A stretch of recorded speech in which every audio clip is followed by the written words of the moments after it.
Assalamu alaikum wa rahmatullahi wa barakatuh.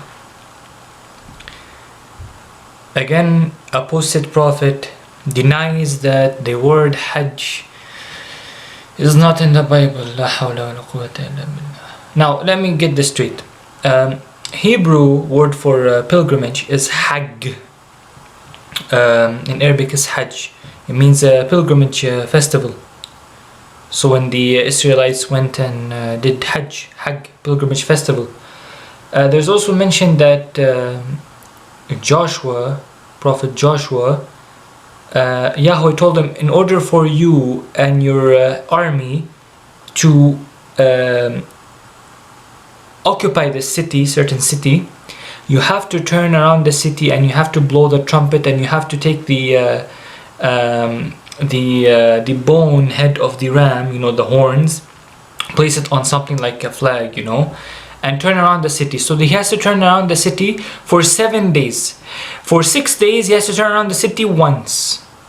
The 7th day he turned around the city 7 times until God, and they had to shout in a loud voice until God gave them the city after doing this ritual, after obeying Yahweh by doing this ritual. And many commentators of the Christians of the Bible, they say this is because of faith, because those who listened and actually went around the city as a type of ritual, as obedience to Yahweh, Yahweh made them occupy the city. Okay.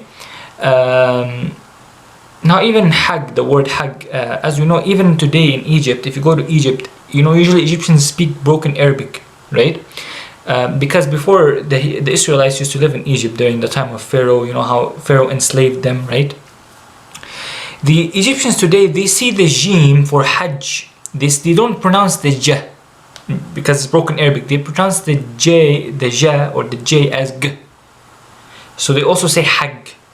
They kind of have like a mixture of cut words. They take from Hebrew that they don't pronounce the j, right? They say Hajj instead. So, as you can see right now in the Bible, okay, that I will show right now on the screen, that Hajj is mentioned as pilgrimage, okay? Plus, the Temple of Solomon was built and Solomon faced it because, God promised David that Solomon, when he becomes king of Jerusalem, he will build the temple of God, the house of God, and he will pray facing towards it during prayer. And he will ask for forgiveness facing towards it. And he will sacrifice towards it. There's many verses showing that in the Bible, which this Apostate doesn't want to, he's ignorant, right? Let us expose the claim of apostate prostate.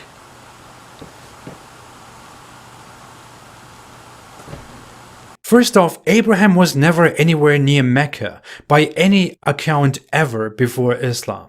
Abraham lived far in the north, where Hebrew people lived, and built temples there, and wandered in the wilderness far up there, and had his family there. Hagar was Abraham's concubine, not wife. Now the reason Apostate Prophet has a channel, okay, and he says, why would a person want to correct his own religion, the Bible?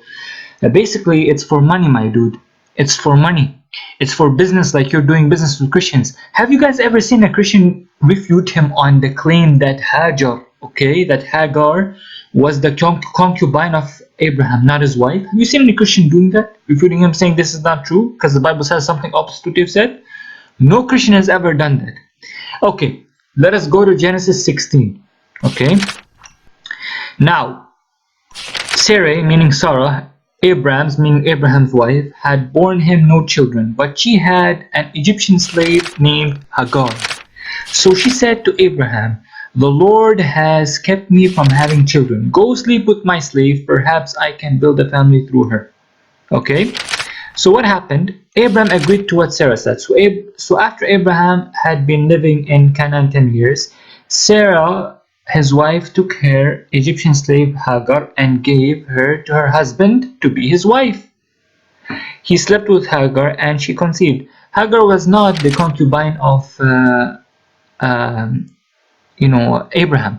She was the slave girl of Sarah, the wife of Abraham, which Sarah gave to Abraham to become Abraham's wife, and so Abraham can sleep with her after they get married and have children. She is not the concubine of Abraham, like you said, apostate, prostate. Moreover, by no records ever did Abraham instruct people to go on a pilgrimage to some place in Central or South Arabia, which is why no Jews or Christians ever performed any pilgrimage like that, to Mecca or to the Kaaba. In fact, nobody ever, except Arabs in Arabia, used to go to Mecca for a pilgrimage, although Islam implies that Abraham was sent to inform the world to do so. This practice is completely foreign to Jews and Christians, and it has no place in their holy books or their history. Now, is there mention of the word Hajj or pilgrimage in the Bible or in the Hebrew Bible?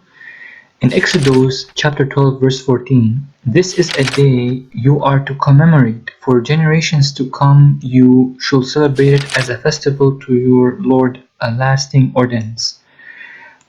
The festival or the feast, okay, generations, as it says here, that this festival is a pilgrimage festival, okay, so it's, you shall keep it a feast by an ordinance forever.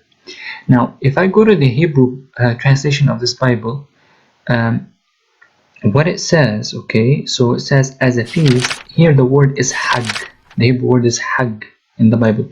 The Strong Hebrews translation is a festival gathering, feast, or a pilgrimage feast.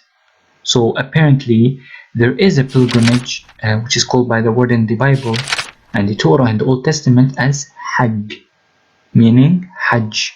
Plus we will see next how Prophet Joshua was ordered by Yahweh to perform a ritual by turning around the city 7 days, and the last day, the 7th day, he had to turn around it 7 times so that God would give him the city. And he did so in obedience.